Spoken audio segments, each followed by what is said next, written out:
නමෝ තස් භගවතෝ අරහතෝ සම්මා සම්බුද්දස්ස නමෝ තස් භගවතෝ අරහතෝ සම්මා සම්බුද්දස්ස නමෝ තස් භගවතෝ අරහතෝ සම්මා සම්බුද්දස්ස ශ්‍රද්ධා සම්පන්න කාරුණික පින්තුනි හැම කෙනෙක්ම උතුම් සද්ධර්ම ශ්‍රවණය සඳහා සූදානම් වන මොහොත විභංග ප්‍රකරණය වැඩසටහන ඔස්සේ අභිධර්ම පිටකයේහි දෙවන ප්‍රකරණය වන විභංග ප්‍රකරණයෙහි දැක්වෙන දහම් කරුණු පිළිබඳවයි අප හඳුනා ගනු ලබන්නේ. පළවෙනි විභංගයේ හැටියට කන්ද විභංගයේ පිළිබඳව තේරුම් අරගෙන සුත්තන්ත භාජනීය කොටස අවසන් කරලා ඉන්පසු රූපස්කන්ධය පිළිබඳව අපි සාකච්ඡා කරන්නේ අභිධම්ම භාජනීය කොටසට අනුව. එයනෝ රූපේ වේදා දැක්වීමේදී අපි ඒකක නිර්දේශය අනුව නැතිනම් එක් ආකාරයෙන් රූපේ පිළිබඳව විවරණය කරන්නේ කොහොමද කියන එක පිළිබඳව කතා කරනකොට සංයෝජනීයං කියන මාතෘකාව තමයි අවසාන වශයෙන් හඳුනා ගනිමින් පසුනේ. එහිදී සංයෝජනීයං කියලා කියනකොට සංයෝජනයන්ට හිතයි කියලා කියනකොට සංයෝජන කියන්නේ මොනවද? බැඳුම් කියන්නේ මොනවද කියන එක පිළිබඳව විශේෂයෙන් හඳුන්වා දෙන්නට කල්පනා කළා. අමතර කරුණු සමුදායක් විදිහට ඔබට වැදගත් වෙන නිසා. එතකොට ඒ සංයෝජනයන් ඇසුරු කරගෙන අපි කොහොමද ගනුදෙනු කරන්න කියන එක පිළිබඳව අපිට තේරුම් ගන්නට ඒ ඔස්සේ පුළුවන්කම තිබෙනවා. ඉතින් විශේෂයෙන්ම සංයෝජන ධර්මයන් යෙදෙන ආකාරයන් දිහා බැලුවාම ඒක ඒ භූමි මට්ටම් වලට අදාළ වෙන විදිහටයි තේරුම් ගන්නට පුළුවන්කම තිබෙන්නේ. පසුගිය වැඩසටහන ඔස්සේ විශේෂයෙන්ම අපි මේ පිළිබඳව හඳුනා ගන්නට යෙදුණා. ඕරම් භාගීය සංයෝජන සහ උද්දම් භාගීය සංයෝජන පිළිබඳව හඳුනා ගනිමින් එතකොට උද්දම් භාගීය පැත්තට නැතිනම් උඩ කොටසට අදින සංයෝජන මොනවද? ඕරම් භාගීය සංයෝජන කියලා පහළ කොටසට අදින සංයෝජන මොනවද කියලා විශේෂයෙන්ම හඳුනා ගන්නට යෙදුණා. සක්කාය දිට්ඨි විචිකිච්ඡා සීලබ්බත පරාමාස කාමරාග පටිඝ කියන මේ සංයෝජන පහ ඕරම් භාගීය සංයෝජන විදිහටත් රූප රාග අරූප රාග මාන උද්දච්ච අවිජ්ජා කියන සංයෝජන පහ උඩ කොටසට අදින උද්දම් භාගීය සංයෝජන හැටියටත් එහිදී විශේෂයෙන්ම තේරුම් ගන්නට යෙදුණා. රූපය පිළිබඳව යෙදෙන සංයෝජන ධර්මයන් දිහා අපි ප්‍රධාන වශයෙන්ම බැලුවොත් රූපේ කාමාදී වශයෙන් ඇසුරු කරමින් කාමාවචර ප්‍රතිසන්දියක් කරා පමුණවන්නට සමර්ථ වන සංයෝජනයන් කොමක්ද ඒ හඳුනාගත්තොත් අපිට පෙන්වන්නට සිද්ධ වෙන්නේ පළමු සංයෝජන පහ. ඒ කියන්නේ ඕරම් භාගීය සංයෝජන පහ තමයි දක්වන්නට වෙන්නේ. සක්කාය දිට්ඨි විචිකිච්ඡා සීලබ්බත පරාමාස කාමරාග පටිඝ කියන මේ සංයෝජන පහ තමයි අපට දක්වන්නට වෙන්නේ. ඒ අනුසාරයෙන් අපි කරුණු විමසා බැලීමේදී. ඉතින් මේකදී සක්කාය දිට්ඨිය කියන්නේ කුමක්ද කියන එක පිළිබඳව විමසා බැලුවා. ඒ වගේම විචිකිච්ඡාව කියන්නේ කුමක්ද කියන එක පිළිබඳවත් සරකා බලන්නට යෙදුණා, තේරුම් ගත්තා.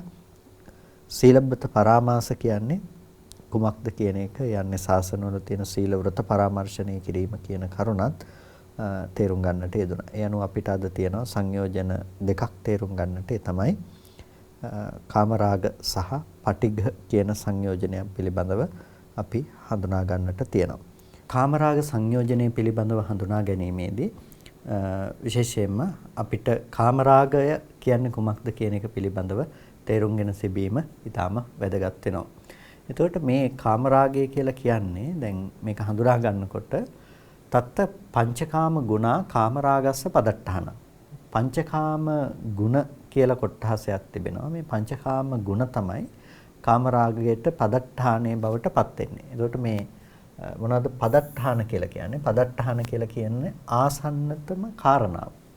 ආසන්න හේතුව.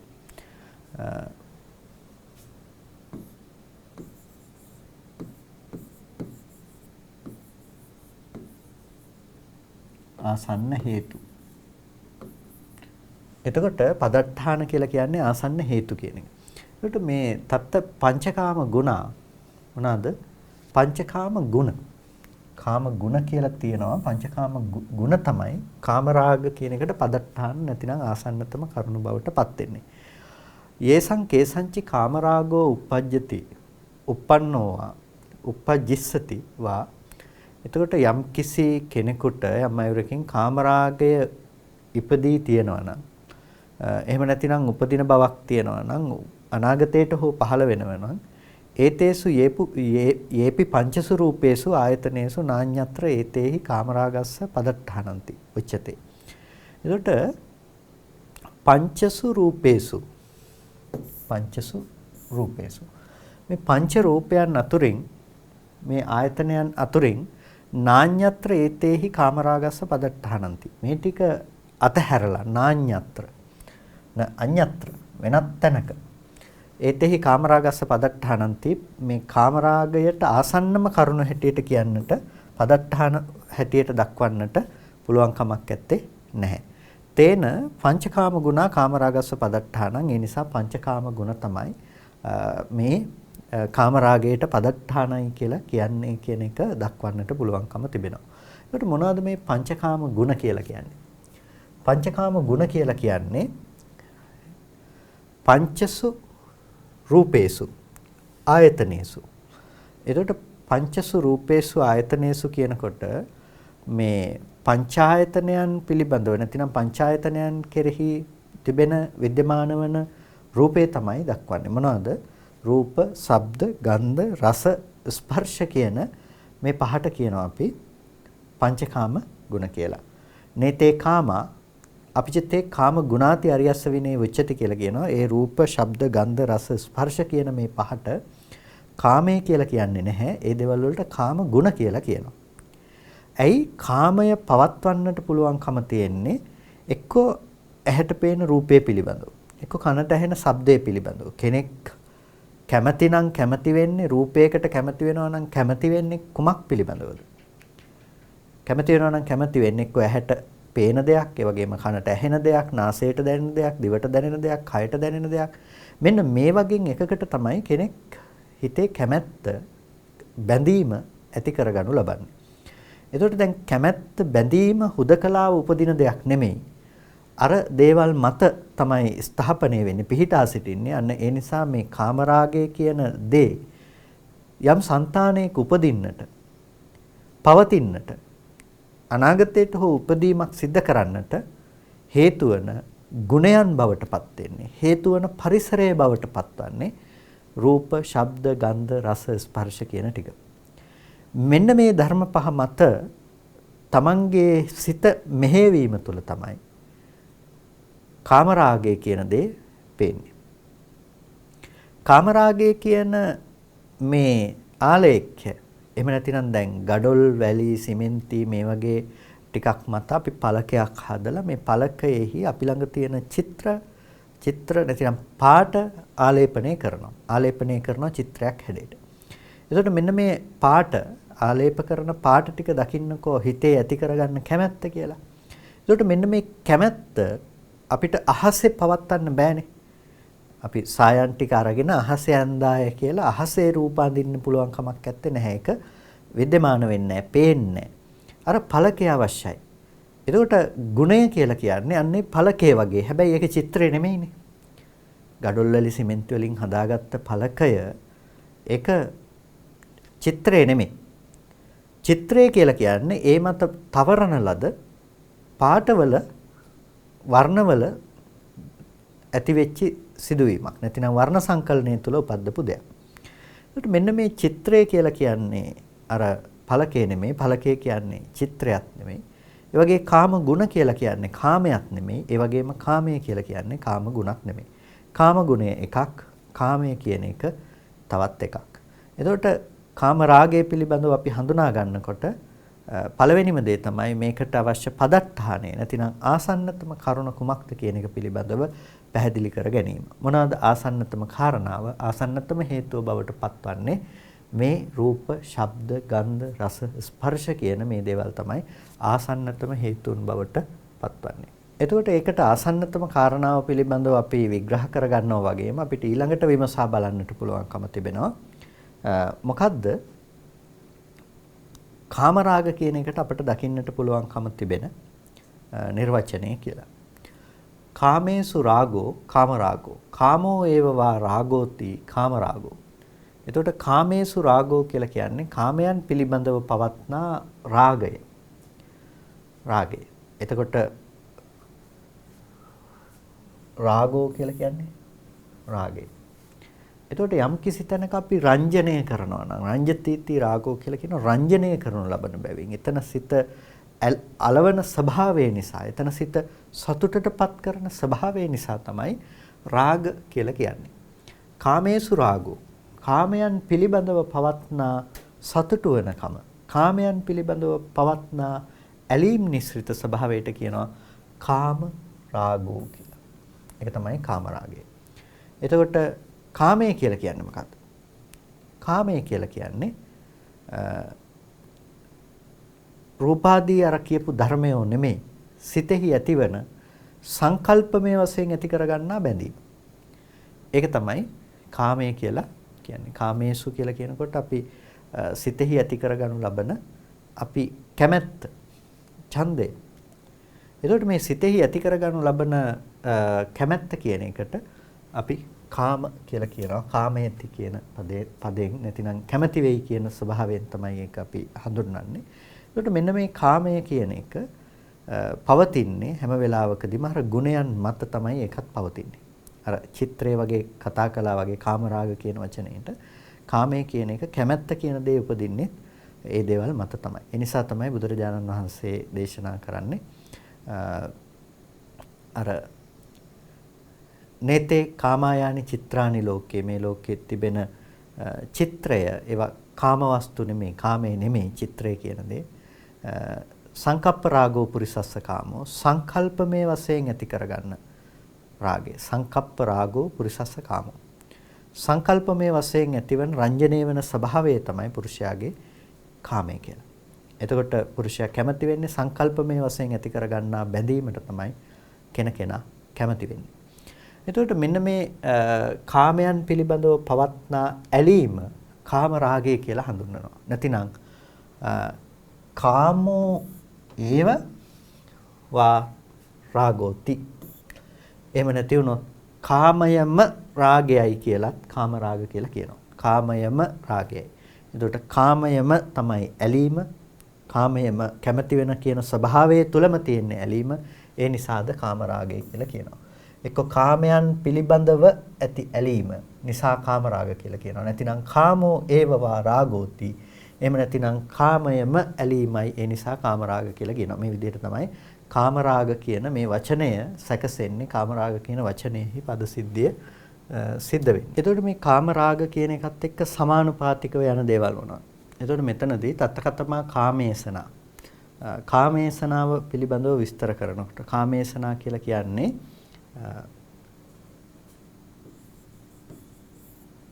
කාම ඒසනා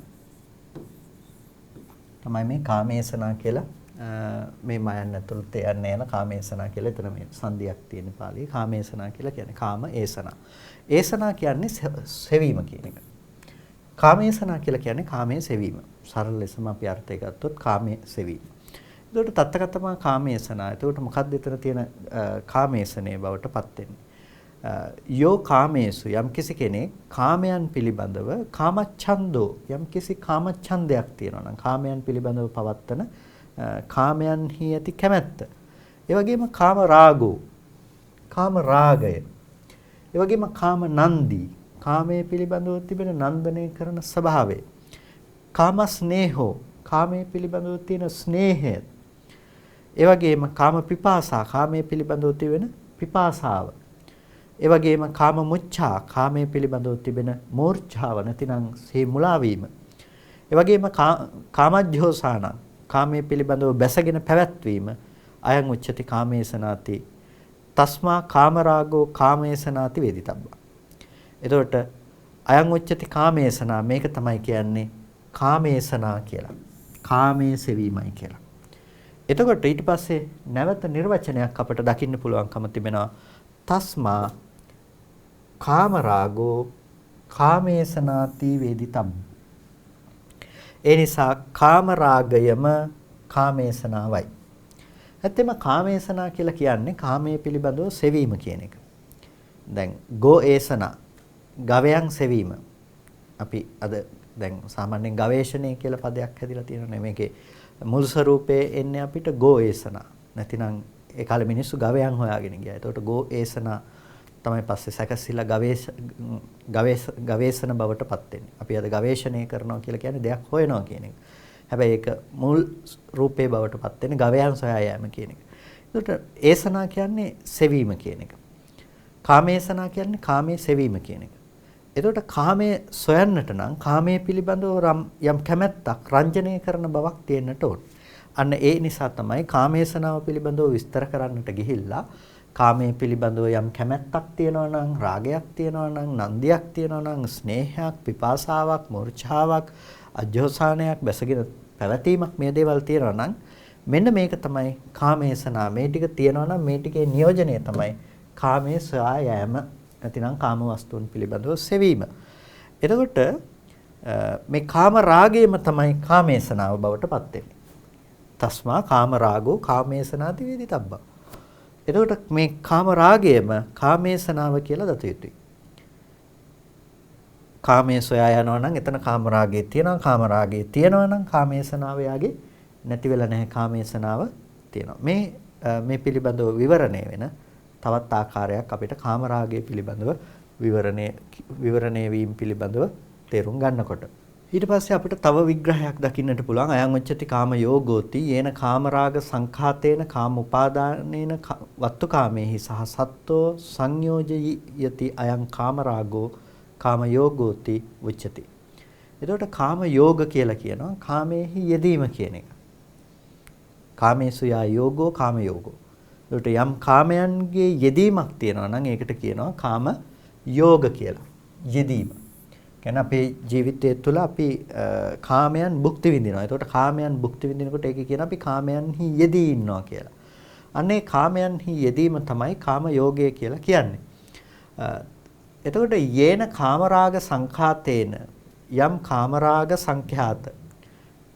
සංඛ්‍යාත භාවයකින් කාම උපාදානයෙන් වත්තු කාමේහි සහ සත්තෝ සංයෝජීයති. වස්තු කාමේහි සහ වස්තු කාමයන් සමග සත්වයා සංයෝජීයති. සංයෝජනයටපත් වෙනවා, යෙදෙනවා, බැඳෙනවා. සංයෝජීයති කියලා කියන්නේ නිසා. අයං කාම රාගෝ කාම යෝගෝති උච්චති. මේ කාම රාගය කාම යෝගයයි කියලා කියනවා. එතකොට වත්තු කාමේහි සහ සත්තෝ සංයෝජීයති. වත්තු කාම කියලා කියන්නේ වස්තුන් පිළිබඳව තිබෙන කැමැත්ත කියන එක. දරුවන්ට ආදරේ, ගෙවල් දොරවල් වලට කැමැති, ලස්සන රූපයක් දකින්න තියෙන කැමැත්ත, හොඳ මිහිරි ශබ්දයක් අහන්න තියෙන කැමැත්ත, ගඳ සුවඳ රස ස්පර්ශ විඳින්නට තිබෙන කැමැත්ත. මේ සියල්ලක්ම තියෙන වස්තුකාම හැටියට අපි හඳුනා ගන්නා දේවල්. එතකොට යම් කිසි විදිහකින් තමන් සතු ධනයට, අනුන් සතු ධනයට, ලෝකෙ තුල පවතින දේවල් වලට අපිට යම් කැමැත්තක් තියෙනවා නම් ඒ සෑම තැනකම නියෝජනය තියෙනවා. මොකේද? මෙන්න මේ කියන කාමේ. එතකොට අන්නේ කාම රාගයම තමයි කාම යෝගයේ බවට පත් වෙන්නේ.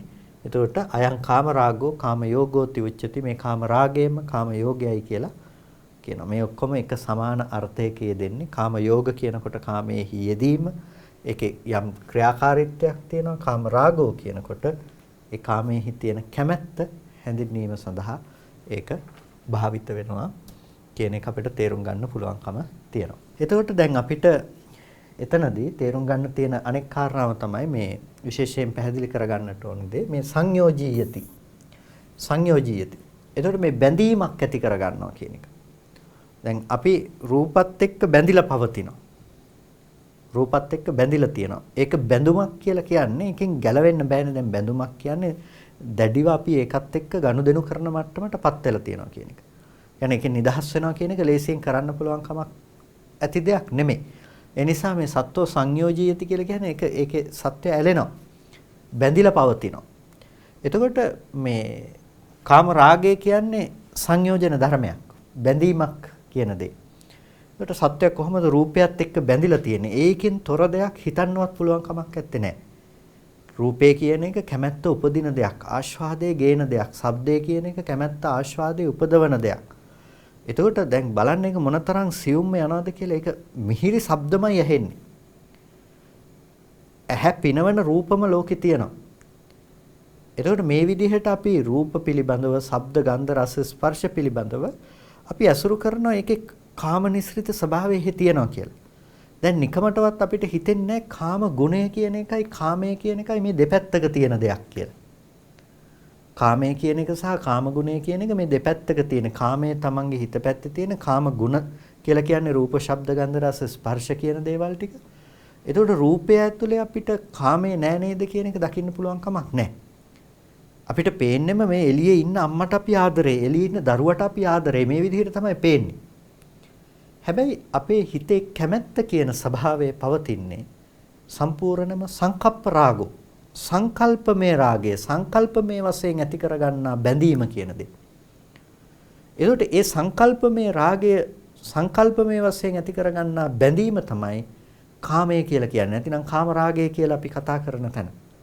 එතකොට මෙන්න මේ කාම නිස්ෘත ස්වභාවය, සංකල්පමේ වශයෙන් උපද්ද ගන්න දේ අර රූපේ පැත්තෙන් අපිට පේනකොට, ඒ කියන්නේ පංචකාම ගුණ කියන ටික පේන්නේ නැති වෙන්න අපිට පංචකාමයේ විදිහටම කාම ගුණය හම්බෙනකොට, රූපේ කාමයේ හැටියටම අපිට හම්බෙනකොට රූපකාම කියලා කියනවා. එතකොට රූපේම කාමයේ බවට පත් වෙලා. එතකොට අන්න ඒ අවස්ථාවේදී අපිට බෙදන්න බෑ මේක තමයි රූපේ කොටස, මේක තමයි කාමරාගය කියලා. ඇයි කාමරාගයම රූපයෙන් වැහිලා ගිහිල්ලා තියෙන්නේ. ඒකට ඒකේ නානත්වයක් නැහැ. නිසා තමයි ආදරණීය අම්මවම අපිට එළිය දකින්න පුළුවන් වෙන්නේ. Taman කැමති රූපෙම බාහිරින් දකින්න පුළුවන්කම ලැබෙන්නේ. ඒතකොට මෙන්න මේ විදිහට අපි නැවත අපි රූපේට නැඹුරු වෙලා රූපය ඇසුරු කරගෙන ජීවත් වෙන්න පටන් ගත්තාම මේ කාමරාග කියන සංයෝජනයෙන් බැඳිලා ඉන්නවා කියලා කියනවා. එතකොට ඔබට උපදින කැමැත්ත හැමදාම අර රූපයෙහි තියෙන සැපදායක తত্ত্বය, ඒකේ තියෙන සුව වේදනාව, ඒ පැත්තේ රූපය හොයාගෙන ගිහිල්ලා ඒක උපද්දගෙන විඳින්න. ශබ්දය හොයාගෙන ගිහිල්ලා ඒක උපද්දගෙන විඳින්න. ඒ පැත්තෙන් තමයි අපේ හිත පවතින්නේ. එතකොට ඒ කාමරාග සංයෝජනයෙන් බැඳිලා සංයුක්ත වෙලා ඉන්නවා කියලා කියනවා. ඒ පුද්ගලයා කාමරාග සංයෝජනයෙන් සංයුක්ත වෙලා එකට බැඳිලා ඉන්නවා. මෙන්න මේ කාමරාග සංයෝජනයෙන් බැඳුනට පස්සේ එයාට එතනින් එහාට යන්න පුළුවන් කමක් නැත්තේ. කාමරාග සංයෝජනයේ බිඳ දමලා තමයි එතනින් එහාට යන්න පුළුවන්කම තියෙන්නේ. කාමරාග සංයෝජනය කියන එක දුරු කරගන්නට පුළුවන්කම තියෙන්නේ අනාගාමී මාර්ගයෙන්. සකදාගාමී මාර්ගයෙන්ුත් මේ කාමරාග සංයෝජනයේ රළු බව අඩු කරන එක තමයි සිද්ධ කරන්නේ. අනාගාමී ආර්යයන් වහන්සේට කාමරාගය නැහැ. රූපය පිළිබඳව තිබෙන කාම නිස්ෘත ස්වභාවය උන්වහන්සේට ඇති වෙන්නේ නැහැ. අන්න ඒ හේතුව නිසා තමයි නැවත කාමාවචර ලෝකයකට උන්වහන්සේ ප්‍රතිසන්දි වශයෙන් පැමිණෙන්නේ නැත්තේ. ඒ කියන්නේ රූපේ දිහා බලලා අපහු ආස්වාද ජනක ලෙස රූපේහි හැසිරෙනවා කියන එක උන්වහන්සේට යෙදෙන්නේ නැහැ. ඒ අනාගාමී මාර්ග දර්ශනය තුල රූපේහි ඒ ආකාරයට රැවටෙනවා කියන ගතිය උන්වහන්සේ ඉවත් කරලා තියෙන නිසා. ඒකට කාමරාගය කියන එක සංයෝජනයක් කියලා කියන්නේ ඒක පල්ලෙහාට අදින දෙයක්, කාම භූමිය ඇතුලේ සත්‍යයක් පවත්වන දෙයක්. එතනින් එහාට යන්න පුළුවන් කමක් නැත්තේ නෑ. අර භාග්‍යවතුන් වහන්සේ එක් අවස්ථාවකදී උදාහරණයක් පෙන්වන්නේ ඒ කියන්නේ ගවයෝ ගැට ගහලා තියෙනවා ගව හලේ ඇතුළත. එයාගේ ලණුව දිග ප්‍රමාණය තියෙන ගව හල ඇතුලේ විතරයි. ඒකෙන් එළියට යන්න පුළුවන් කමක් නැත්තේ නෑ. ඒකට අන්න ඒ වගේ තමයි මේ සංයෝජන ටිකෙන් සංයුක්ත සත්වය. මේක බැඳුමක් විදිහට තියෙනකොට ඒ සීමාව ඉක්මවන්න පුළුවන් කමක් නැත්තේ නෑ. ඒ හින්දා රූපය කියන සීමාවෙම තමයි හැප්පෙන්නේ, යැපෙන්නේ, අඬන්නේ, වැළපෙන්නේ, ඇලෙන්නේ, බැඳෙන්නේ, සතුටු වෙන්නේ ඔක්කොම කරන්නේ රූපය කියන සීමාව ඇතුලේ. රූපය ඉක්මවා හිතන්නට එක දශම අංශු මාත්‍රයක්වත් ඒ සත්වෙින්ට පුළුවන් කමක් නැත්තේ නෑ. අන්න ඒක නිසා තමයි ඒක ඊටාම සූක්ෂමතර සංයෝජනයක්, ඊටාම සූක්ෂමතර බැඳුමක් හැටියට හඳුන්වන්නට පුළුවන්කම තිබෙන්නේ. ඒ වගේම ඊළඟ සංයෝජනයේ හැටියට අපට හඳුනා ගන්නට පුළුවන්කම තිබෙනවා පටිඝ කියන සංයෝජනය. පටිඝ සංයෝජනය. පටිඝ කියලා කියන්නේ ආරම්මනස්මින් පටිහඤ්ඤතිති පටිඝං. ආරම්මනස්මින් අරමුණෙහි පටිහඤ්ඤතිති. පටිහඤ්ඤති කියලා කියනවා. ගැටෙනවා කියන එකට. ගැටෙනවා. එතකොට අරමුණෙහි ගැටෙනවා. ගැටෙන නිසා තමයි පටිඝය කියලා කියන්නේ. එතකොට පටිඝය කියලා කියන්නේ මේක සංයෝජන ධර්මයක්. පටිඝ කියලා කියන්නේ සංයෝජන ධර්මයක්. එතකොට දැන් පටිඝ කියන වචනය ගත්තාම අපි පටිඝ කියන වචනේදී සංයෝජනයක් හැටියට පාවිච්චි කරනවා. ඒ වගේම පටිඝ කියනකොට ස්පර්ශයක් විදිහට පාවිච්චි වෙනවා. ඒ වගේම ව්‍යාපාදාදියට හේතුවක් විදිහටත් සාකච්ඡා කරනවා. එතකොට මේ ආදී මේ විවිධ තැන්වල විවිධ අර්ථ විදිහට මේ පටිඝ කියන එක යෙදිලා තියෙනවා. එතකොට මේ පටිඝ කියන වචනය දැන් සංයෝජන ධර්මයක් හැටියට කතා කරන්නේ අපි දැන් මේ වෙලාවේදී. සමහර තැන්වලදී අපි දකිනවානේ පටිඝ කියනකොට පටිඝ සම්පස්ස කියලා වචනයක්. පටිඝ සම්පස්ස. ඒ කියන්නේ ගැටීම් සහගත සංස්පර්ශයක් කියන එක. දැන් ඇහැට රූපයක් පටිහඤ්ඤති කියලා කියන එකට. බුදුරජාණන්සේ චක්කායතන රූපායතන රූප පිළිබඳව විග්‍රහ කරනකොට ධම්මසංගණි ප්‍රකරණෙහි පැහැදිලි කරනවා පටිහඤ්ඤතිවා. පටිහඤ්ඤතිවා. එතකොට ඇහැට රූපයක් ගැටෙනවා නම් එතකොට මෙන්න මේ පටිහඤ්ඤති කියලා කියනකොට මේ ඒක මේ ස්පර්ශ වීම කියන එක. එතකොට පටිඝ සම්පස්ස කියලා කියනකොට අන්නේ ස්පර්ශ වීම ඝර්ෂණයක් දෙකක් අතර ඇති වෙන ගැටීමක්. අන්න ඒක තමයි පටිඝ සම්පස්සේ කියලා හඳුන්වනු ලබන්නේ. පටිඝ සම්පස්සේ विद्यमान වෙන්නේ කොතනද? රූපායතන ටිකේදී. ඇහැට වර්ණ රූපය ගැටෙනවා, කනට ශබ්ද රූපය ගැටෙනවා, නාසයට ගන්ධ රූපය, දිවට රසය, කයට ස්පර්ශය. මෙන්න මේ ආකාරයන්ගෙන් පටිඝ කියන එක ස්පර්ශයක් විදිහට අපිට හඳුනා ගන්නට පුළුවන්කම තිබෙනවා. ඒ වගේම බුදුරජාණන් වහන්සේ දේශනා කරන අංගුත්තර නිකායේ එක ධම්මපාලයේදී නාහම් භික්කවේ අඤ්ඤං එක ධම්මම්පි සමනුපස්සාමි යං එවං අනුප්පන්නෝවා ව්‍යාපාදෝ උපජ්ජති උප්පන්නෝවා ව්‍යාපාදෝ බිහියෝ භවයි වේපුල්ලාය සංවත්තති යති ඉදම් භික්කවේ පටිඝ නිමිත්තම් භික්කවේ අයෝනිසෝ මනසිකරෝතෝ අනුප්පන්නාචේව ව්‍යාපාදෝ උපජ්ජති උප්පන්නෝවා ව්‍යාපාදෝ බිහියෝ භවයි වේපුල්ලාය සංවත්තති කියලා. එතකොට පටිඝ නිමිත්ත කියලා කියන්නේ මේක නිමිත්තක්. පටිඝ නිමිත්ත. එතකොට මේක පටිඝ නිමිත්ත අයෝනිසෝ මනසිකාරය කිරීමෙන් අයෝනිසෝ මනසිකාරය කියලා කියන්නේ නුනුවණින් මෙනෙහි කිරීමෙන් අනුපන්නාචේව නූපන්නා වූ ව්‍යාපාදයේ උපදින උපන් ව්‍යාපාදයේ වැඩෙනවා. එතකොට ව්‍යාපාදයේ ඉපදීමටත් වැඩිවීමටත් හේතුවක් බවට පත් වෙලා තියෙනවා පටිඝය කියන එක. එතකොට මෙන්න මේ විදිහට පටිඝය කියන වචනය ගත්තාම අපිට එක එක අර්ථවල එක එක තැන්වල භාවිත වෙන ස්වરૂපය හඳුනා ගන්නට පුළුවන්කම තියෙනවා. දැන් මෙතනදී අපි කතා කරන්නේ මෙන්න මේ පටිඝය සංයෝජන ධර්මයක් විදිහට. එතකොට පටිඝ කියලා කියන්නේ සංයෝජනයක්. සංයෝජනයක් කියලා කියන්නේ බැඳුමක්. ඒකට බැඳුමක් කියනකොට බලන්නකෝ දැන් කාමරාගය කියනකොට ඒක ඇලීමෙන් බැඳෙනවා. මෙතන ගැටීමෙන් බැඳිලා තියෙනවා. බැඳුමක් විදිහට ගැටීමෙනුත් අපි බැඳිලා තියෙනවා. ඒකට සංයෝජනය කියන දේ මේ එකට එකතු වෙලා එකට බැඳෙනවා කියන එක ඇලීමෙන් වෙන්න පුළුවන් ගැටීමෙන් වෙන්න පුළුවන් කොහෙන් ගියත් අන්තිමේටම බැඳුමක් තමයි නිර්මාණය කරගෙන තියෙන්නේ. ඒකට පටිඝ සංයෝජනය කියලා කියන්නේ අරමුණත් එක්ක ඇති කරගන්නා ගැටෙන ස්වභාවය කියන එක. අරමුණත් එක්ක ඇති කරගන්න ගැටෙන ස්වභාවය. කාමරාගය කියන්නේ ඇලෙන පැත්ත. එහෙනම් ඇලීමට සාපේක්ෂව ඊට ප්‍රතිවිරුද්ධ දේ තියෙන්නට අවශ්‍යයි. ඒ තමයි ගැටීම කියන දේ. අරමුණත් එක්ක අපි කැමැති ස්වභාවයෙන් කැමැති අරමුණු තියෙනවා. ස්වභාවයෙන්ම අකමැති අරමුණු තියෙනවා. එතකොට අන්නේ අකමැති අරමුණු තමයි ගැටීම් සහගත ස්වභාවයෙන් යුක්ත අරමුණු තමයි මේ පටිඝ කියන බවෙන් හඳුන්වනු ලබන්නේ. කාමරාගය පිළිබඳව අපි කතා කළා ඒක සංකල්පමය වශයෙන් උපද්ද ගන්න දෙයක් කියලා. පටිඝය පිළිබඳව අපිට කතා කිරීමේදීත් පටිඝය පිළිබඳව තේරුම් ගැනීමේදීත් අපිට තේරුම් ගන්නට තියෙන්නේ සංකල්පමය වශයෙන් උපද්ද ගන්න දෙයක් විදිහට. ඒක සංකල්පමය විදිහට අපි හදා ගන්න සංකල්පමය විදිහට සකස් කර ගන්න දෙයක්. ඒක චිත්‍රයට අයිති නෑ. එහෙම නැතිනම් අර කාම ගුණවලට කිව්වා වගේ ඒ දේවල් වලට අයිති නෑ. රූප, ශබ්ද, ගන්ධ, රස, ස්පර්ශ කියන මේ එකකටවත් මේ පටිඝය කියන දේ අදාළ නෑ. හැබැයි ඒ අරමුණ පිළිබඳව නුරුස්නා ස්වභාවයෙන් අපි නැවත නැවත බලනකොට අන්න හිතේ ව්‍යාපාදයේ තරහව කියන දේ නිකම්ම උපදිනවා. හැබැයි මෙතනදී ව්‍යාපාදයේ කියන උත්සන්න මට්ටම ගන්නෙ නැතුව නීවරණ මට්ටමින් ගන්න නැතුව සංයෝජන පිළිබඳව කතා කරනකොට අපි ඉස්සෙල්ලම මේ බැඳුම උපද්ද ගන්න තැන තමයි අල්ලගන්නේ. මොකද්ද? ඒ තමයි පටිඝ අවස්ථාව.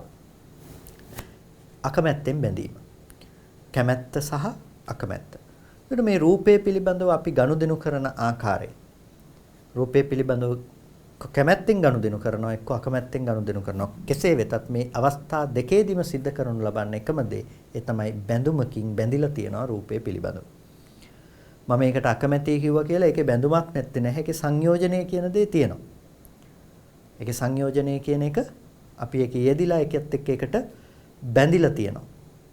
එතකොට මෙන්න මේ ආකාරයට අපි මේ රූපයත් එක්ක ගනුදෙනු කිරීම සිද්ධ කරනවා. එතකොට ඕරම් භාගීය සංයෝජන ධර්ම ටික අපි හඳුනා ගන්නට යෙදුණා. ඕරම් භාගීය සංයෝජන ධර්ම ටික. මෙන්න මේ සංයෝජන ටික සම්පූර්ණම රූපය ඇසුරු කරගෙන රූපය අනුව ගිහිල්ලා රූපයත් එක්ක පවතින ස්වභාවයෙන් යුක්තයි. රූපය පිළිබඳව සංකල්පමය වශයෙන් හදාගන්න දේවල් ටිකක් තමයි මේ විදිහට පතිත කරන්නේ, පවත්වන්නේ කාමරාග සහ ව්‍යාපාද වශයෙන්. අන්න ඒ නිසා මේක ඊටමත් භයානක, ඒ වගේම ඊටමත් රළු මට්ටමක්. මේ රළු මට්ටම ඒ නිසා තමයි මාර්ග දෙකකින් ඡේ භාවයට පමුණවන්නේ.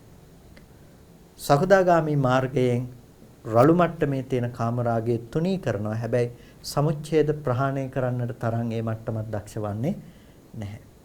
පටිඝය කියන එකත් රළු මට්ටම දුරු කරනවා. හැබැයි සමුච්ඡේද වශයෙන් සම්පූර්ණම දුරු කරන්නට සකදාගාමි මාර්ගයෙන් පුළුවන්කම ලැබෙන්නේ නැහැ. හැබැයි අනාගාමි මාර්ගයෙන් තමයි අර මුලින් රළු මට්ටම ඉවත් කළා දාලා ඊට පස්සේ සියුම් මට්ටම ඉවත් කළා දාන්නේ.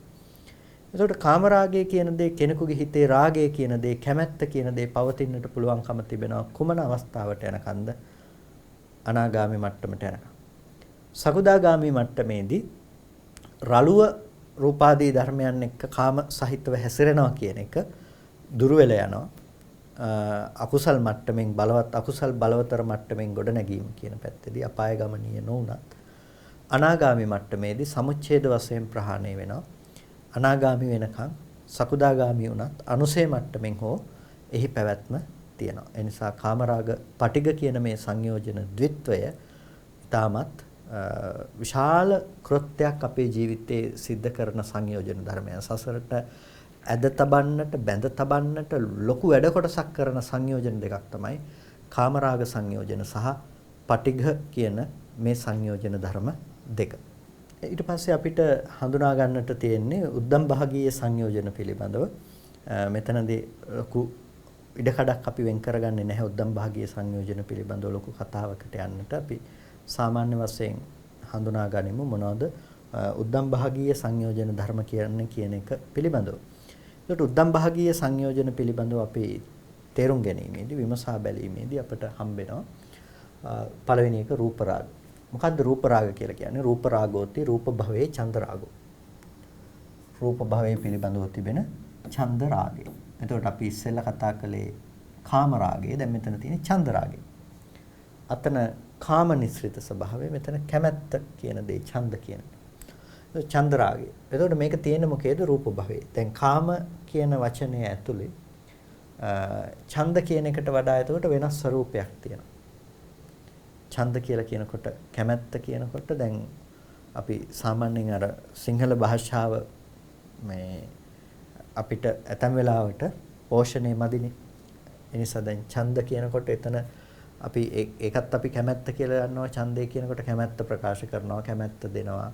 ඡන්ද කියනකොටත් කැමැත්ත කියලා කියනවා. කාම කියනකොටත් ඒකෙදි කැමැත්ත කියලා කියනවා. හැබැයි කාමයේ සහ ඡන්දේ කියනකොට මෙතන අර්ථ දෙකක්. ඒකට විවිච්ඡේව කාමේහි විවිච්ඡ කුසලේහි ධම්මේහි කියනකොට කාමයන්ගෙන් අකුසල ධර්මයන්ගෙන් වෙන්ව තමයි ප්‍රථම ධානයේ උපදින්නේ. ඒකට ප්‍රථම ධාන, ဒုတိ ධාන, තෘතිය ධාන, චතුර්ථ ධාන කියන මට්ටම් වලදී තමයි රූප රාග මට්ටමක් යෙදෙන්නේ. මොකද මේ මට්ටම තමයි රූප භවය කියලා කියන්නේ. ඒකට මේ රූප භවය පිළිබඳව ඇති වෙන කැමැත්ත කියන එක තමයි ඡන්ද රාගය කියලා කියන්නේ. ඒකට ඒක අර කාම රාග කියන එකත් එක්ක අපිට සසඳන්නට පුළුවන් කමක් නැත්තේ නෑ. හැබැයි ඒතකොට කෙනෙකුට හිතෙන්න පුළුවන් එහෙම කිව්වහම ඡන්ද රාගය කියන එක මෙතන යෙදෙන්නේ නැද්ද කාම භවය කියලා. නෑ. ඡන්ද රාගය කියන එක කාම භවයටත් පොදු දෙයක්. පංච උපාදානස්කන්ධය පිළිබඳව යම් කැමැත්තෙන් බැඳෙන රංජනය කරන බවක් තියෙනවා නම් ඒක එතන තිබෙන ස්වභාවය. හැබැයි රූප භවයේහි යම් කාම රාගයක් තියෙනවද කියලා ඇහුවොත් රූප භවයේහි කාම රාගයක් යෙදෙන්නේ නැහැ. එතකොට දැන් ඒක අමතර කරුණක් හැටියට පැහැදිලි කරේ. කෙසේ වෙතත් රූප රාගෝති රූප භවයේ ඡන්ද රාගෝ. රූප රාගය කියලා කියන්නේ මොකද්ද? රූප භවයේහි තියෙන ඡන්ද රාගය. ඒ කියන්නේ රූප භවයේහි තියෙන කැමැත්තෙන් ඇති කරගන්නා සතුටු වෙන කම නැතිනම් රංජනය කරන බව එතන බැඳෙන කම තමයි රූප රාගය කියලා කියන්නේ.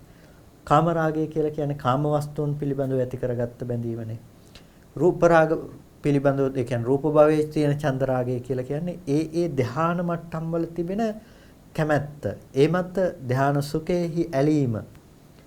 ඒ මට්ටම් වල රැඳී පැවතීම තමයි මෙතනදී රූප රාගයයි කියලා කියන්නේ. ඇයි මෙතනදී රූප කියන වචනේ එන්නේ? දැන් රූප රාග කියලා මෙතන යෙදෙන්නේ. රූප රාග. එතකොට රූපය පිළිබඳව තියෙන ඇලීම ගැන මේ කතා කරන්නේ. එතකොට රූප භවය කියලා කියන්නේ. එතකොට ඇයි රූප රාග කියලා මේකට යෙදෙන්නේ? දැන් කාම ලෝකෙත් අපි දන්නවා රූපය අනුව ගිහිල්ලා තමයි අපි මේක උපද්දගත්තේ. රූපායතන ටිකනේ දැක්වෙ. එතකොට එතන දක්වන රූප සහ මෙතන දක්වන රූපය කියන අර්ථය අපි තේරුම් ගන්නට ඕනේ දෙකක් විදිහට. මෙතනදී රූප රාග කියලා කිව්වට මෙතනදී මේ රූප භවය පිළිබඳව කතා කරන්නේ. ඒ කියන්නේ දැන් ධානයක් අපි උපදවනවා නම් නිකන් ධාන උපදවන්න පුළුවන් කමක් නැත්තේ නෑනේ. අපිට හිත වඩන්න වෙනවා. යම් නිමිත්තක හිත දියුණු කරන්න වෙනවා. යම් නිමිත්තක හිත අපිට ඒකාග්‍රගත කරන්නට සිද්ධ වෙනවා. එතකොට මේ නිමිත්ත හැබැයි කාමරාග සහගත සංඥාවක් නෙමෙයි. අපි කාමරාගය කියන එක ඕලාරිකයිනේ. බොහොම රළුයි. නොඑක් සංඥා මෙනෙහි නොකිරීමෙන් එකම සංඥාවක් පමණක් මෙනෙහි කිරීමේ එක්ක කසින නිමිත්තක් ආලෝක සටහනක් වර්ණ සටහනක් යම්කිසි එක සටහනක් තුල අනෙක් නිමිති ඔක්කොම යටපත් කරලා යම්කිසි එක නිමිත්තක් තුල හිත පිහිටවලා ඒ ආකාරයට සිතෙහි ඒකාග්‍රතාවය ගොඩනගා ගැනීම තමයි අපි සමාධියක් කියලා කියන්නේ. එතකොට ධානයක් උපදවනකොට අර්පණාවක් උපදවනකොට අපි ඒකට පාදක කරගන්නවා යම්කිසි සමාධි නිමිත්තක්. එතකොට මේ සමාධි නිමිත්තක් පාදක කරගෙන තමයි අපි අර්පණා ධාන උපදවන්නේ. අන්නේ නිමිත්ත රූපී මට්ටමක් එක්ක ආලෝකයක් වෙන්න පුළුවන්. එහෙම නැත්නම් කසින නිමිත්තක් වෙන්න පුළුවන්. කිසිවක් හෝ අපි රූපී නිමිත්තක් තමයි එතනදී පාදක කරගන්නේ අර ධානය උපදවන්නට නැත්නම් ධාන චිත්තයන් අපිට පවත්වාගෙන යන්න. එතකොට එතනදී ඒ ධාන චිත්තේ රඳා පවතින අර උපද්දගත් නිමිත්තත් එක්ක අන්න ඒ නිසා ඒක රූප භවයයි කියලා කියනවා. ඒ මට්ටමේ නිමිත්තක් තියෙන නිසා. කාම භවය කියන්නේ කාම භවයේ තියෙන නානත්වය එතන දකින්න නැති නිසා. හැබැයි එතන රූප භවය කියලා කියනවා. රූප නිමිත්තෙන් එතන මිදිලා නැහැ. අන්න ඒ නිසා තමයි ඒ බ්‍රහ්ම ලෝක උනත් හඳුන්වන්නේ රූපාවචර බ්‍රහ්ම ලෝක කියලා. අරූපාවචර කියන්නේ නැතු රූපාවචර බ්‍රහ්ම ලෝක. රූපය අනුව තමයි හැසිරෙන්නේ. එතකොට රූප රාග කියලා කියන්නේ මොකද්ද? සංයෝජනයක් විදිහට රූප රාග කියලා කියන්නේ රූප භවයේ චන්ද රාගෝ රූප භවයේ තියෙන කැමැත්තෙන් බැඳීම තමයි හඳුන්වන්නේ. අරූප රාගෝති අරූප භවයේ චන්ද රාගෝ. අරූප රාගය කියලා කියන්නේ මොනවද? අරූප භවයේහි තියෙන චන්ද රාගය. ඒ කියන්නේ ආකාසානං ඡායතනෙ, විඥානං ඡායතනෙ, ආකින්චඤ්ඤායතනෙ, නේව සංඥා නාසඤ්ඤායතනෙයි කියලා තමන්ගේ නාම ධර්මතා ටික පැත්තෙන් හිත පැත්ත දිහා බලා ගන්න. අන්නේ රූපයන් ඇසුරු නොකරන රූපයන්ගේ විනිර්මුක්ත සංඥාවක්. දැන් ආකාශය අනන්තයි කිව්වහම රූපයන්ගෙන් පණවන්න පුළුවන් කමක් නැහැ. එතකොට අර ශුන්‍යත්වයේ ශුන්‍ය ආකාශ නිමිත්තක් මානසිකාරයේ පැවැත්වීම. ඊට පස්සේ සිතෙහි අනන්ත ස්වභාවය පිළිබඳව මානසිකාරයේ පැවැත්වීම. ඊට පස්සේ කිසිවක් නැතයි කියලා නැති බව අරමුණු කිරීම තුළ උපදවගත් දෙයක්. ඒ වගේම සංඥාව අප්‍රකට කිරීමෙන් උපදවගත් සමාධියක්. මෙන්න මේ ආකාරයට ඒව සම්පූර්ණම රූපී ධර්ම පිළිබඳව නෙමෙයි. එතන සංඥා තියෙන අරූපී ධර්මයන් අනුව ගිහිල්ලා. අන්න ඒ නිසා ඒ බඳු මට්ටමේ යෙදෙන චන්ද රාගයක් තියෙනවා නම්, ඒ බඳු මට්ටමේ යම් කැමැත්තක් තියෙනවා නම්, ඒ මට්ටමේ සමාධියක සිත සතුට වෙන බවක්, සැසඳෙන බවක් තියෙනවා නම්, ඒකට තමයි අරූප රාගයයි කියලා කියන්නේ. එතකොට මේකත් සංයෝජනයක්, මේකත් සංයෝජනයක්. රූප රාගය සහ රූප රාග කියන මේ දෙකම සංයෝජන ධර්ම. ඊට පස්සේ අපිට දකින්නට පුළුවන්කම තියෙනවා මාන කියන සංයෝජන ධර්ම. මානය. සෙය්‍යාදී වශයෙන් මඤ්ඤතිති මානෝ. සෙය්‍යාදී වශයෙන් ශ්‍රේෂ්ඨාදී වශයෙන් මඤ්ඤතිති මඤ්ඤනා කරනවා. ඒ පිළිබඳව හංගිනවා. ඒ පිළිබඳව කල්පනා කරනවා. ඒ නිසා තමයි මාන කියලා කියන්නේ. එතකොට මේ මේක මෙතනට අදාළ නැහැ. භවේසු රාගෝ භව රාගෝ කියන එකේ කර අපි කාම රාග මේ අපි රූප රාග අරූප රාග පිළිබඳව කතා කිරීමේදී ඒ භවයන්හි රාගය භව රාගයයි කියලා ඒ දෙකටම භව රාගය කියන එක පිළිබඳව කතා කරනවා. අර අභිධර්ම ක්‍රමයට අනුව සංයෝජන පිළිබඳව කතා කිරීමෙන් අපිට භව රාග දකින්න පුළුවන්කම ලැබුණා. නමුත් මෙතනට අදාළ සේයාදී වශයෙන් මඤ්ඤතීති මානෝ සේයාදී වශයෙන් මඤ්ඤනා කරන බව තමයි මානයයි කියලා හඳුන්වනු ලබන්නේ. ඒකට මානය පිළිබඳව හැඳින්වීමේදී අපට මානය තේරුම් ගන්නට පුළුවන්කම තිබෙනවා නව ආකාරයකට මානය පිළිබඳව. මානය නව ආකාරයකට තේරුම් ගැනීමේදී හීනමාන, සෙය්‍යමාන, සදිසමාන කියලා මේ මානය තුන් ආකාරයකට ප්‍රධාන වශයෙන් බෙදා දක්වනවා. ඊට පස්සේ හීනමානය තුල කොටස් තුනක් මානෙහි දක්වනවා. හීන හීනමාන, හීන සෙය්‍යමාන, හීන සදිසමාන. එතකොට හීන හීනමාන කියලා කියන්නේ දැන් හීනමානයක් කියලා කියන්නේ මොකද්ද? හීනමානයක් කියලා කියන්නේ අන්‍යයන් සහ සංසන්දනය කරමින් තමා පිළිබඳව හංගින විදිය. මඤ්ඤතේති මානෝ කියන්නේ හංගින විදිය. එතකොට කල්පනා කරනවා මට එහෙම පුළුවන් කමක් නැහැ. Tamanට එහෙම හැකියාවක් නැහැ. අනිත් අය ශ්‍රේෂ්ඨයි, Tamanට එහෙම ස්වභාවයක් ඇත්තේ නැහැ. එහෙම නැතිනම් Taman දුර්වලයෙක්, Taman නොහැකි කෙනෙක්ය, Taman පහත් කෙනෙක්ය. මේ ආදී ලෙස මානය කියන දේ පවතිනවා. එතකොට මානය කියන දේ මම වෙමි කියන එකට කියනවා අපි අස්මිමානය කියලා. ඒක වෙමි කියන හැඟීම. එතකොට ওই වෙමි කියන හැඟීමත් එක්ක අපිට යන්න පුළුවන් තුන් ආකාරයක් තමයි හීනමාන, සෙය්‍යමාන, සදිසමාන. ඒ ඉන්න තමන්ගේ ස්වභාවය මොකද්ද? තමන් පහත්ද, තමන් ශ්‍රේෂ්ඨද, නැතිනම් අනිත්‍යවත් එක්ක සදිසද, සමානද කියලා ඇතිවන ආකාරය. එතකොට හීනමාන කියලා කියන්නේ අන්න ඒ විදිහට තමන් අනිත්‍යයත් එක්ක සංසන්දනය කරමින් පහත් ලෙස ගන්නා ගැනීම. හීන හීනමාන, හීන සෙය්‍යමාන, හීන සදිසමාන කියලා මේ හීනමාන කොටස් තුනක් තිබෙනවා.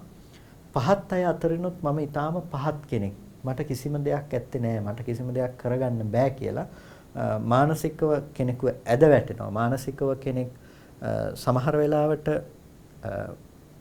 මේක මනෝවිද්‍යාත්මක පැත්තෙන් අපිට වැඩිපුර කතා කරන්නට පුළුවන්කම තියෙන මාතෘකාවක් තමයි මානය කියන එක. මොකද මේ පුද්ගල මානය නිසා, පුද්ගල මිම්ම නිසා, මැනීම නිසා තමයි ගොඩක් අය බොහොම සංකීර්ණ මනෝභාවයන්ට ලක් වෙන්නේ. නැතිනම් මානසික ව්‍යාධීන්ට මූලයේ බවට පත් වෙනවා මේ මානය කියන සංයෝජනේ. නැතිනම් මානය කියන සංකල්පයේම මනෝව්‍යාධි ඇති කරන ධර්මයක්.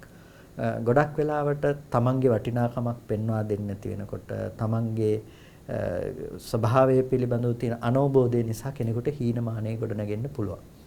තමන්ගේ වටිනාකම වැඩිපුර පෙන්වා දෙනකොට එතකොට සෙය්‍යමානය ඇති වෙන්න පුළුවන්කම තියෙනවා. ඒ නිසා මානය කියන එකෙන් ගැලවෙන එක ලේසි නෑ. මානය කියන එක බොහොම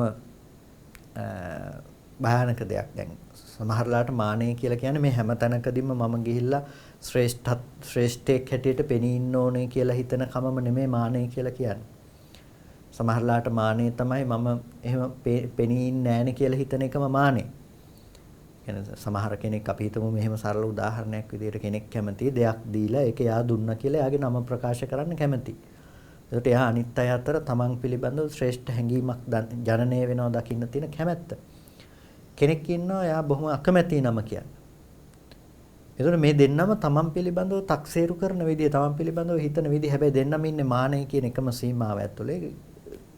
දෙන්න අන්ත දෙකක් විදිහට අපිට පේනුනට. දෙන්නම ඉන්නේ එකම තැන. එකෙන් කවුරුත් වඩා හොඳයි කියලා කියන්න පුළුවන් කමක් නැත්තේ නැහැ. අන්න ඒ වගේ අපි මානය කියන එකේ තිබෙන සංකීර්ණතාවය පිළිබඳව තේරුම් ගත්තොත්, අපේ හිත වැඩ කරන විදිහ මානයත් එක්ක අපි තේරුම් ගත්තොත් අපිට පුළුවන්කම තියෙනවා ගොඩක් වෙලාවට ගොඩ දෙනෙකුට ඇතිවන මානසික අවපීඩනයන්ගෙන් තමන්ගේ හිත නිදහස් කරගන්නට පුළුවන්කම තිබෙනවා. ඒ කියන්නේ නොඑක් විදිහට තමන්ගේ හිතේ පසුබෑම් වලට ලක්වීම මේකත් එක්ක සම්බන්ධයි. අපි කියනවා ડિප්‍රෙෂන් වලටපත් වෙනවා කියලා. මෙන්න මේ තත්වයන් උපදින්නේ ගොඩක් වෙලාවට මෙන්න මේ දේත් එක්ක යන සංකීර්ණ දේවල් වලින් තමයි පත් වෙන්නේ. එතකොට මෙන්න මෙතනදී හීන හීනමාන කියලා කියනවා. මේ හීනමානේ තුන් ආකාරයකට ඇති වෙන විදිහ. හීන හීනමාන කියලා කියන්නේ අපි අර කලින් කියපු විදිහටම පහත් අයගෙනුත් පහත්. හීන සෙය්‍යමාන ගොඩක් පහත් තමයි. හැබැයි පහත් අයට වඩා මම හොඳයි. හීන සදිසමාන ඔක්කොම පහත් මාත් ඒ අය අතර එක සමානෙක්මී කියලා ඇති වෙන මාන. ඒ වගේම සෙය්‍යමානය තියෙනවා. සෙය්‍යයි කියලා කියන්නේ ශ්‍රේෂ්ඨ කියන එක. සෙය්‍ය හීනමාන, සෙය්‍යමාන, සෙය්‍ය සදිසමාන කියලා සෙය්‍යමානයේ අනුව තුනකට බෙදෙනවා. සෙය්‍ය හීනමාන කියලා කියන්නේ ශ්‍රේෂ්ඨයින් අතර මම බොහොම පහළ කෙනෙක්. හැබැයි මම අනික් අයට වඩා ශ්‍රේෂ්ඨයි. හැබැයි මම ඒ ශ්‍රේෂ්ඨය අතර මම පහත් මට්ටමේ කෙනෙක්. සෙය්‍යමාන ශ්‍රේෂ්ඨය අතරිනුත් මම බොහොම ශ්‍රේෂ්ඨයි. ඒ කියන්නේ මම බොහොම වැඩිපුර දන්න කෙනෙක්, වැඩිපුර තියෙන කෙනෙක්, මම වැඩිපුර මේ විදිහේ ස්වභාවයන්ගෙන් යුක්ත කෙනෙක්. ඒකට සෙය්‍යමාන කියලා කියනවා. ඒ වගේම ඒ ශ්‍රේෂ්ඨය නැතිනම් වඩාත් හොඳ අය, වඩාත් වැඩි අය අතර මමත් එක්ක සමාන පුද්ගලයෙක් කියලා ඇති වෙන එකට කියනවා සදිස මානය කියලා. ඊට පස්සේ සදිසමාන කියලා කියන්නේ සදිසයි කියලා කියන්නේ සමානයි කියන එක. සමානයි කියන මානය තුන් ආකාරයකට ඇති වෙනවා. සදිස හීනමාන. සමාන අය අතරින් මම පොඩ්ඩක් මගේ මට්ටමේ අයත් එක්ක මම පහත්. ඒ වගේම සදිස සෙය්‍යමාන කියලා කියනවා. මගේ මට්ටමේ අයට වඩා මම ටිකක් ඉහළින් ඉන්නවා. ඒක සමාන මට්ටමේ තමයි. හැබැයි අනිත් අයට වඩා මම යම් හොඳ ප්‍රවණතාවයක් තියෙනවා. සදිසමාන කියලා කියනවා. මේ අපි ඔක්කොම එක සමාන මට්ටම් වල තමයි ඉන්නේ කියලා ඇති කරගන්න මානෙ. මේකට කියනවා මානෙයේ හිතේ වෙන නව වැදෑරුම් ස්වභාවය කියලා. එතකොට මේ නව ආකාර මානයන් මේ විදිහට කතා කළාට මේව බොහොම රළු මට්ටමේ යෙදෙන මානය පිළිබඳව තිබෙන නිර්වචන විග්‍රහයන් මේ ඔක්කොම. ඒ කියන්නේ අපි සම්පූර්ණම මානය කියන එක උඩුදුවලා වැඩි වෙලා අපිට ප්‍රකට වෙන මට්ටම ගැන තමයි මේ ආකාරයට අපිට කතා කරන්න පුළුවන්කම තියෙන නව ආකාරය. නමුත් මානය කියන එක සංයෝජන ධර්මයක් විදිහට ඊටාම සියුම් අපේ ජීවිතය තුළ යෙදෙනවා. ඒක ආවරණය කරගන්නවා කොහොමද? වෙමි කියන හැඟීමත් එක්ක. අපිට යම් රූප නිමිත්තක් දකිනකොට රූප නිමිත්ත දකින තැනකදී අපිට මේ පැත්තේ උපදින දෙයක් තමයි වෙමි කියන හැඟීම. අවිද්‍යාවෙන් යම් ධර්මයක යථාර්ථය නොදන්නාකම තියෙනවා නම් ඒ සෑම තැනකම අපිට වෙමි කියන හැඟීම පවතිනවා. ඒක දුරු කරන්න පුළුවන් කමක් නැත්තේ නෑ. ඒ සෑම තැනකම වෙමි කියන හැඟීම තියෙනවා. ශබ්දයක්, ගන්ධයක්, රසයක්, ස්පර්ශයක් ඒ වගේම අරමුණක් පිළිබඳව යථාර්ථය නොදන්නා තැනක ඒක විඳින, ඒක දැනගන්න, ඒක පෙනුන තමන් ඉන්නවා කියලා තමන්ට හම්බෙන ගතියක්. ඒකට අන්නේ ඒ දේවල් මත ඇතිවන වෙමි කියන හැඟීම අපි හඳුන්වනවා අස්මිමානය කියලා. මේකත් මානයටම සංග්‍රහ වෙන කොටසක්. ඒකට අන්නේ ජීවත් වෙන තමන්ගේ ස්වභාවය පිළිබඳව කල්පනා කිරීම තමයි අපිට මේ නව ආකාරයකින් දකින්නට පුළුවන්කම තිබෙන්නේ. එතකොට මානය කියන එක සංයෝජනයක් කියලා කියනකොට අර සියුම්ම මට්ටමින් අපි තේරුම් ගන්නට ඕනේ මේ ටිකත් ඒකට එතකොට ඇතුළත් වෙනවා. මොකද මූල බීජයේ මානය කියන එක එතන තියෙන්නේ වෙමි කියන හැඟීම. අස්විමානය කියන එක. ඒකට ඒක දුරු වෙන්නේ අරිහත් මාර්ගයෙන්. ඒක ඊටාම සියුම් මට්ටමේ තිබෙන අරිහත් මාර්ගයෙන් දුරු කරන කෙලෙසයක් තමයි මානය කියලා කියන්නේ. ඒ වගේම උද්දච්චය සහ විද්‍යාව කියන එක. සිතෙහි තිබෙන විසිරුණුකම සහ චතුරාර්ය සත්‍ය ධර්මයේ පිළිබඳව තිබෙන නොදන්නා ස්වභාවය. මෙන්න මේකට කියනවා අපි ඒත් සංයෝජන ධර්මයක් කියලා. මානය කියන්නේ බැඳීමක්. ඒ වගේම උද්දච්චය කියලා කියනවා හිතේ තිබෙන විසිරුණු බව. විසිරුණු බවිනුත් කෙනෙක් බැඳෙනවා. ඒ වගේම අවිද්‍යාව කියලා කියනවා යථාර්ථය නොදන්නාකම, ස්කන්ධාදී ධර්මයන්ගේ Nirodhaය සාක්ෂාත් නොකරන බව කියලා. ඒකට ඒ ධර්මයන්ගේ Nirodhaය සාක්ෂාත් නොකරන බවෙන් ස්කන්ධ ටික නැවත නැවත ඇසුරු කරනකම නියෝජනය වෙනවා, යෙදෙනවා. නාම ධර්මයන් ආදී දේවල් ස්කන්ධ ටික පිළිබඳව නැවත නැවත අර ඇලීම උපද්ද ගන්නවා. රූප රාග, අරූප රාග ආදී වශයෙන් ඒ ධර්මයන්ගේ ඇති කරගන්න පුද්ගල භාවය නැති වෙන්නේ නැහැ. පුද්ගල භාවය කියලා කියන්නේ වෙමි කියන හැඟීම ඒ ධර්මයන් මත ඇති වෙන තමායයි කියලා ගන්නාකම. මේ බඳු මනෝභාවයන් මේ මානසික මට්ටමේදී දුරු වෙලා නැහැ. ඒක දුරු කරන්නේ අරිහත් මාර්ගයෙන්. එතකොට අවිද්‍යාවේහි ස්වභාවය තමයි අර යථාර්ථ ලක්ෂණය පිළිබඳව නොපෙන්නනකම. අවිද්‍යාව සම්පූර්ණයෙන් ප්‍රහාණයටපත් වෙන්නේ අරිහත් මාර්ගය තුළ. මේ සංයෝජන වලට කියනවා රූප රාග, අරූප රාග, මාන, උද්ධච්ච, අවිජ්ජා කියන මේ සංයෝජනයන්ට උද්දම් භාගීය සංයෝජනය කියලා. එතකොට මෙන්න මේ සංයෝජන ධර්ම තමයි දස සංයෝජන කියලා අපි සමස්තයක් විදිහට පොදුවේ ගත්තාම අපි ව්‍යවහාර කරනු ලබන්නේ. ඒක කොහොමද ඇයි රූපය සංයෝජනීයයි කියලා කියන්නේ? රූපය කියන එක සංයෝජනීය ධර්මයක් හැටියට කියලා කියන්නේ. දැන් අපි සංයෝජන ටික හඳුනා ගන්නට යෙදුණා. සංයෝජන කියලා කිව්වේ සම්පූර්ණම අපි හිතේ මානසිකව ගොඩනගාගත්ත බැඳීම් කියන දේවල්. සංයෝජන කියලා කියන්නේ හිතේ මානසිකව ඇති කරගත්ත දේවල්. ඒවා තමයි දස සංයෝජන.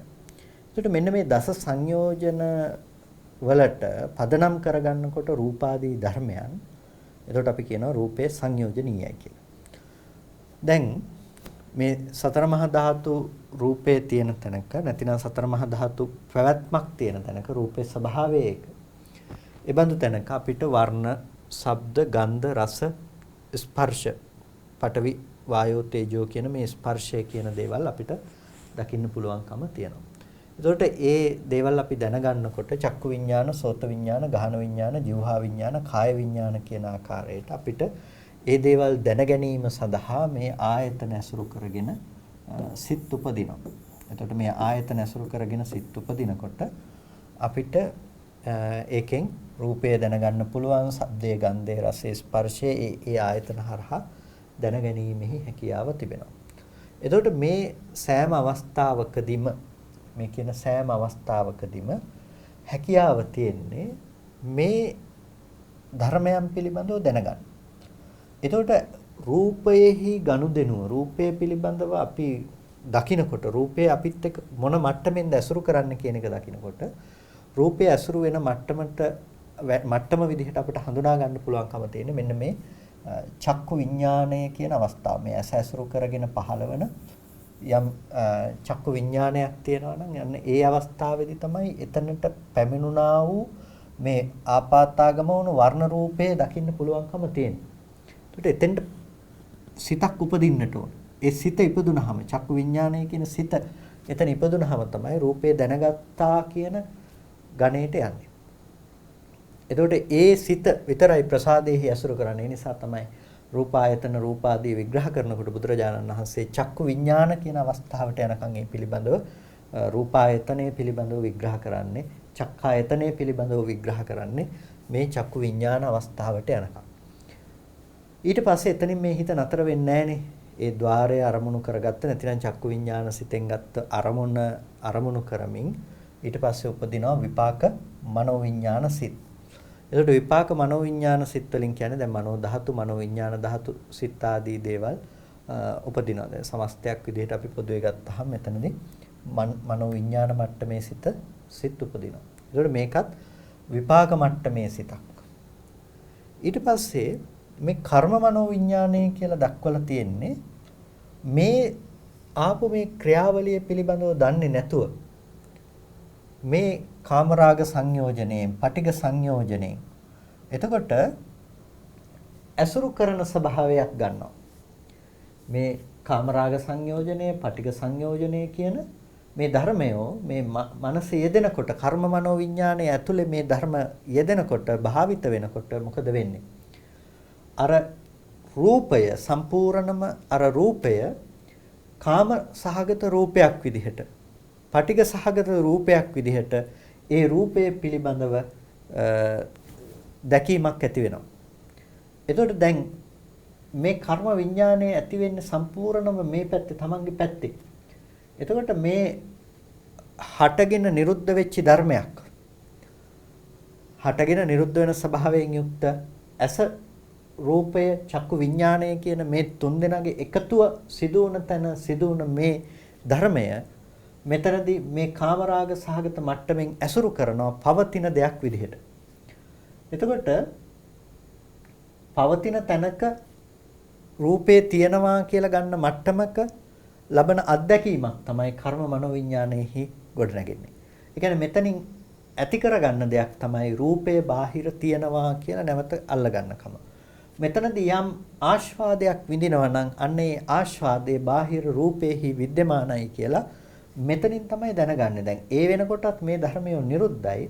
එතකොට මේ ධර්මයේ නිරුද්ධ වුණත් ඒ ධර්මයේ පිළිබඳවම නැවත හිතින් අරමුණු කරගෙන ඒ පැත්තට පතිත කරලා ඒ පැත්තට ඒ පුරුද්ද ගොඩනගලා තමයි මේ සංයෝජනේ නතර වෙලා තියෙන්නේ. අන්න ඒ නිසා රූපයේ පිළිබඳවම මේ බැඳුම නැවත නැවත පවත්වන නිසා තමයි මේ කාමරාග සංයෝජනයේ පටිඝ සංයෝජනයත් රූපයේ පැත්තටම යෙදෙන දේවල් හැටියට අපිට දකින්නට පුළුවන්කම තියෙන්නේ. එතකොට මේ සංයෝජන ධර්ම ටික යෙදෙන්නෙම රූපය අසුරු කරගෙන රූපය පිළිබඳව රූපය අරමුණු කරගෙන පමණයි. ඒ කියන්නේ කාමරාග සංයෝජන, පටිඝ සංයෝජන මේ ඔක්කොම යෙදෙන්නේ මේ රූපාදී මේ ධර්ම ටික ඇසුරු කරගෙන.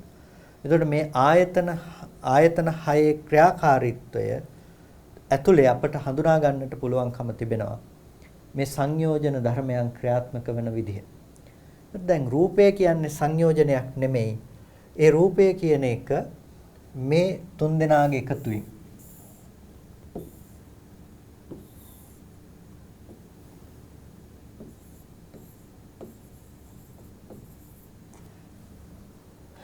මෙතන තියෙන රූපයත් ඇහත් චක්කු විඥානයත් කියන මේ තුන්දෙනාගේ එකතුව සිද්ධ වෙන තැන දර්ශන කෘත්‍ය සිද්ධ වෙනවා කියලා අපි කියනවා. පෙනීම කියන දේ නිර්මාණය වෙනවා. එතකොට රූපයක් පේනවා කියන තැනක තියෙන්නේ මේ තුන්දෙනාගේ එකතුවක්. වර්ණ රූපයේ ඇහි සහ චක්කු විඥානේ. මෙතන එකක් හරි නැති වුණොත් මේ පෙනීම කියන එක අපිට පණවන්නට පුළුවන් කමක් නැත්තේ නෑ. මහා තණ්හා සංඛ්‍ය සූත්‍රයේදී බුදුරජාණන් වහන්සේ පිළිබඳව පැහැදිලි කරනවා. මේ පච්චය නිසා තමයි මේ ප්‍රත්‍යනි සමவாயෙන් තමයි මේක පණවන්න පුළුවන්කම තියෙන්නේ. ඒ ප්‍රත්‍ය ටික නැති වෙනකොට ඒ ධර්මය නැති වෙනවා. එතකොට මේ ටික ප්‍රත්‍ය හැටියට අපි ගත්තොත් මේ ටිකෙන් එකක් නැති වෙනකොට මේ පෙනීම කියන දේ පණවන්නට පුළුවන් කමක් නැත්තේ නෑ. එතකොට රූපය කියලා කියන්නේ සම්පූර්ණම බාහිර තියෙන වර්ණ රූපය කියලා කියන්නේ මේ ඇහෙන් තොරව හෝ හිතින් තොරව හෝ පණවන්නට පුළුවන්කම තියෙන දෙයක් නෙමෙයි. ඒ වගේම ඇහැ කියලා කියන්නේ රූපයෙන් තොරව පණවන්නට පුළුවන් කමක් තියෙන දෙයක්වත් නෙමෙයි. මේ දෙකෙන් තොරව චක්කු විඥානය පණවන්නට පුළුවන් කමක් නැත්තේ නැහැ. මේ ධර්මතා ටික තමයි පෙනීම කියන දෙයට අදාළ වෙන ස්වභාවය. එතකොට මේ චක්කු විඥානයේ තිබෙන විශේෂත්වය තමයි මේක භෞතිකමය ගැටීමක් සහිතව ක්‍රියාවලියක් තමයි වර්ණ රූපයේ ගිහිල්ලා ඇහැට පතිත වෙනවා කියන තැන සිදුවන ක්‍රියාවලිය. ඊට පස්සේ එතන හිතේ නාම ධර්මයන්ගෙන් ඇති වුණ ස්වභාවය තමයි චක්කු විඥානයේ ස්වභාවය. එතන ස්පර්ශ වුණ ගතිය, ඒ අනුව රූපයේ පිළිබඳව තිබෙන වේදනා සංඥා උපද්දවනකම ඒ හිතේ පවතිනවා. එතකොට රූපයේ පිළිබඳව සම්පූර්ණම ආරම්මන විඥානනයක් මෙන්න මේ චක්කු විඥානය කියන දෙයින් සිද්ධ කරලා තියෙනවා. ඊට පස්සේ උපදින මනෝ ධාතු සිත් වලින් සහ මනෝ විඥාන ධාතු සිත් වලින් සිද්ධ කරන්නේ අර ගත්ත අරමුණ පිළිබඳව විඥානනය කිරීම. එතකොට ඒ සිත් කොහෙද උපදින්නේ? ඒ සිත් උපදින්නේ සියල්ලක්ම මේ වස්තු රූපය ඇසුරු කරගෙන. චක්කු විඥානයේ ඉපදුනේ මෙතන තිබුණු මේ ඇස ඇසුරු කරගෙන තමයි. නැතිනම් චක්කු ප්‍රසාදය ඇසුරු කරගෙන තමයි චක්කු විඥානය ඉපදුනේ. එතකොට මේ සිත් ටික උපදින්නේ මනෝ විපාක මනෝ විඥාන, කර්ම මනෝ විඥාන ආදී මේ සිත් උපදින්නේ වස්තු රූපය ඇසුරු කරගෙන. එතකොට මේ වස්තු රූපය ඇසුරු කරගත්ත මේ හිතට ප්‍රසාද රූපය ඇසුරු කරගෙන මේ බාහිර තියෙන රූපේම දකින්නවායයි කියලා ගන්න එක නොයුතු දෙයක්.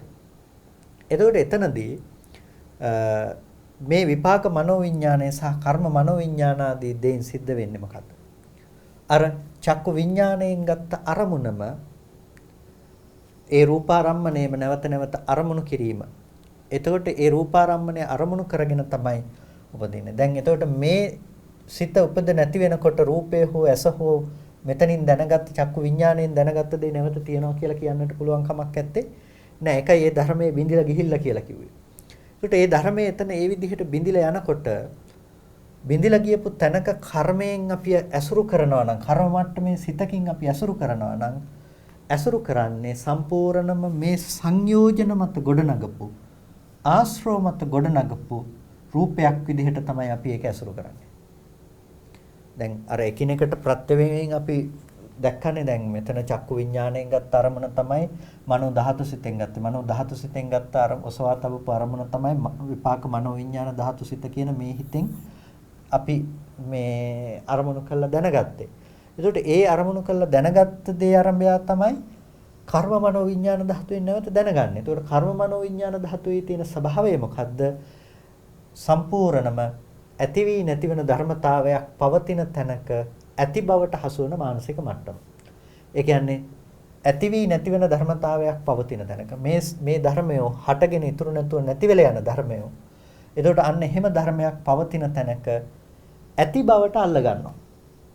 ඇති බවට අල්ල ගන්නවා. ඇති බවට අල්ල ගන්නවා කියලා කිව්වේ මේක සම්පූර්ණයෙන්ම මේ සංයෝජන ධර්මයන්ගෙන් අර රූපය පෙන්වා දෙනවා. රූපේ පැත්ත. දැන් රූපේ වෙනකොටත් නිරුද්ධයි. රූපේ පැත්තේ නිරුද්ධ වුණාට නිරුද්ධ වුණ බව පෙන්වන්නේ නැතිව ඒ රූපේම කැමැති විදිහට ඇසුරු කරනකොට මේ කැමැත්ත රූපේහි තියනවා කියලා දැනුම ඇති කරගන්න දැනුමක්, වැරදි විදිහට ඇති කරගන්න දැනුමක් තමයි කර්ම මනෝවිඤ්ඤාණය තුලින් ඇති කරන පදනම බවට පත් වෙන්නේ.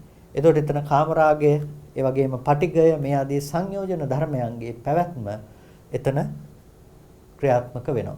එතකොට සංයෝජන උපදින්නේ මෙතන. කර්ම මනෝවිඤ්ඤාණයේ පැත්තෙන් තමයි සංයෝජන ධර්ම උපදින්නේ. සංයෝජන ධර්ම කර්ම මනෝවිඤ්ඤාණයේ පැත්තෙන් උපදිනකොට මේ සංයෝජනයේ පවතින විෂය පරාසය බවට පත් වෙලා තියෙන්නේ මේ විදිහට ඇහැට පෙනෙන රූපාදී මේ ධර්ම ටික. එතකොට ඇහැට රූපේ පේනවා කියන මේ සිදුවීම මත තමයි, ඒ සිදුවීම ඇතුලේ තමයි අපිට සංයෝජන ධර්ම ටික ගොඩ නැගිලා තියෙන්නේ. අන්න ඒ නිසා රූපේට කියනවා සංයෝජනීයයි කියලා. හේතුව කුමක්ද? මේ සංයෝජන ධර්ම ටික ඇතිවන්නත් පවතින්නත් හේතුව බවට පත් වෙලා තියෙන්නේ මේ රූපාදී ධර්මතා ටික. රූපේහි මේ විදිහට රූපේ පේන තැනක යථාර්ථය නොදැනගෙන මේ විදිහට ගිහිල්ලා අපිට සංයෝජන ඉපදිලා තියෙනවා. සංයෝජන ටික ඇති වෙන්න සහ පවතින්න එහෙනම් හේතු වෙලා තියෙන්නේ මොකද්ද? මේ රූපාදී ධර්ම ටික. ඒ නිසා රූපේට කියනවා සංයෝජනීය. සංයෝජනයන් ඇති කරගන්න හිතයි සංයෝජන ඇති කරගන්න සුදුසුයි කියලා කියන. එහෙම නැතිනම් සංයෝජන සහිත මනසකට තමයි රූපය ඇසුරු වෙන්නේ. සංයෝජන සහිත කාමරාග සංයෝජන සහිත මනසකට තමයි රූපය ඇසුරු වෙන්නේ. පටිඝ සංයෝජන සහිත මනසකට තමයි රූපය ඇසුරු වෙන්නේ. ඒක නැත්තම් මොකද්ද වෙන්නේ? ඒක නැත්තම් රූපේහි මේ හටගෙන නිරුද්ධ වෙන ස්වභාවය ප්‍රකට වෙන්න ඕනේ. එහෙම වුණොත් සංයෝජනයේට කාමරාග සංයෝජනයේට ඉඩ නැහැ. එහෙම වුණොත් පටිඝ සංයෝජනයේට ඉඩ නැහැ. එතකොට කාමරාග පටිඝ සංයෝජන පවතින්නේ මේ ධර්මයේ හටගෙන නිරුද්ධ වෙන බව නොදන්න කම නිසා. රූපේහි නිරෝධය යම් තැනක ප්‍රත්‍යක්ෂ කරනවා නම්, රූපේහි නිරෝධය යම් තැනකදී දකිනවා නම්, රූපේහි නිරෝධය දකින තැනක, රූපේහි නිරෝධය සාක්ෂාත් කරන තැනක රූපේ පවතිනවා යයි ගැනීම නොයුතුයි. රූපේ පවතින්නෙම මේ සංයෝජන සහිත මනෝභාවයක. ඒ නිසා තමයි රූපයේ සංයෝජන ඇති කරන නැතිනම් සංයෝජනීයයි කියලා හඳුන්වනු ලබන්නේ. සංයෝජන සහිත මනසකට සංයෝජන ඇති කරන්නට සුදුසු තැනක තමයි රූපය ඇසුරු වෙන්නේ. නැතිනම් රූපය දිහා බලාගෙන සංයෝජන උපද්ද ගන්න පුළුවන්කම තියෙනවා. මෙන්න මේ අර්ථයන්ගෙන් අපිට රූපය සංයෝජනීයයි කියලා හඳුනා ගන්නට පුළුවන්කම තිබෙනවා. හොඳයි, කල්පනා කරගන්න හැම කෙනෙක්ම අද දවසේදී සද්ධර්ම ශ්‍රවණය කරලා යෝනිසෝ මනසිකාරයේ පවත්තලා වටිනා කුසලයක් සිද්ධ කරගන්නට යෙදුණා. මේ සිද්ධ කරගත්ත සියලු කුසල ධර්මයන් අපි අනුමෝදන් කළ යුතු අයට අනුමෝදන් කරමු.